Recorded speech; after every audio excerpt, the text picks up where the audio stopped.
ಆದಿಲ್ಲ ಅದನ್ನೆಲ್ಲ ಮಾತಾಡಿದ್ದೀವಿ. ನಮ್ಮ ಕಾರ್ಖಾನೆ ಅಧ್ಯಕ್ಷರಾಗೆ ನಮ್ಮ ರೈತರ ಮುಖಂಡರಾಗೆ ನೀವು ಎಲ್ಲರಿಗೆ ಕರೆ ಕೊಡ್ರಿ ಇಲ್ಲಿ ಇವ್ರು ರೈತರಿಗೆ. ನಾವು ನಿಮ್ಗೆಲ್ಲರಿಗೆ ಹಿಂದೆ ಬೆನ್ನೆಲುಬಾಗಿ ನಿಲ್ತೇವೆ, ನಿಮ್ಗೆ ಏನ್ ಬೇಕು ಸಪೋರ್ಟ್ ಮಾಡ್ತೇವೆ, ರೈತರ ಕಳಿಸ್ತೇವೆ. ತಮಗೂ ಕೂಡ ಗೊತ್ತೈತಿ ನಾವೇನಾದ್ರೂ ಈ ಕೋಆಪರೇಟಿವ್ ಅಧ್ಯಕ್ಷ ಆಗಿರೋದ್ರಿಂದ ಮತ್ ನಮಗ ಇವರು ಬಾಡಿಗೆದಾರ ಆಗಿರೋದ್ರಿಂದ ಬಾಡಿಗೆನ ಕಟ್ ಮಾಡುವಂತ ಒಂದು ಹುನ್ನಾರ ಮಾಡ್ತಾರ. ಸರ್ಕಾರ ಇವತ್ತು ಯಾವ ರೀತಿ ತೀರ್ಮಾನ ತಗೊಂತೈತೆ ಹೇಳಕ್ಕಾಗಲ್ಲ. ಇವ್ರು ಕೋರ್ಟ್ ಕಚೇರಿಗೆ ಅಲ್ದಾಡಕ್ಕೂ ಎಷ್ಟಂತ ಮಂದಿಗ್ಯಾರ. ಅದಕ್ಕೆ ದಯವಿಟ್ಟು ತಾವು ಏನ್ ಮಾಡ್ತೀರಿ ಅದಕ್ಕೆಲ್ಲದಕ್ಕೂ ನಮ್ಮ ರೈತ ಬಾಂಧವರಿಗೆ ನಾನು ಕೂಡ ವಿನಂತಿ ಮಾಡಿ ಕಳಿಸ್ತೇನೆ. ನೀವು ಹೋರಾಟ ಮಾಡ್ರಿ ನ್ಯಾಯಯುತವಾಗಿ. ನಮಗೊಂದು ನ್ಯಾಯ ಮತ್ತು ಬೆಳಗಾವಿ ಜಿಲ್ಲಾಕ್ಕೆ ಒಂದು ನ್ಯಾಯ ಆಗಬಾರ್ದು. ಇದು ನಮ್ಮ ಹಾವೇರಿ ಜಿಲ್ಲಾ ಗಂಡು ಮೆಟ್ಟಿನ ಒಂದು ಗಂಡು ಧಾರವಾಡ ಡಿಸ್ಟಿಕ್ನಾಗ ಹೆಸರುವಾಸಿಯಾದಂತ ಜಿಲ್ಲಾ ಇದು.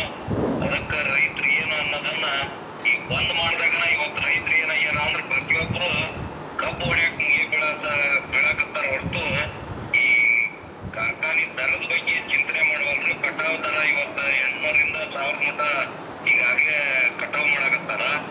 ಅದಕ್ಕೆ ಇದಕ್ಕೆಲ್ಲ ಕಡಿವಾಣ ಹಾಕುವ ಹೋರಾಟದ ಮೂಲಕ ಮಾತ್ರ ಸಾಧ್ಯ ಐತಿ ಅನ್ನೋದನ್ನ ನಾನು ಕೂಡ ಎಲ್ಲ ಒಂದು ಮೀಟಿಂಗ್ನೊಳಗೂ ವ್ಯಕ್ತಪಡಿಸಿವಿ.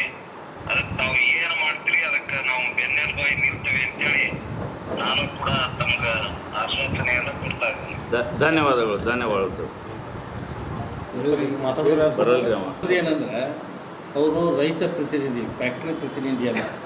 ರೈತರ ಬಗ್ಗೆ ಕಾಳಜಿ ಇದ್ದರೆ ಅವ್ರು ಹೋರಾಟ ಮಾಡಿಸ್ಬೇಕು, ಬರ್ಬೇಕು ಅವ್ರು ನಮ್ಮೊಂದು ಲೆಕ್ಕಕ್ಕೆ.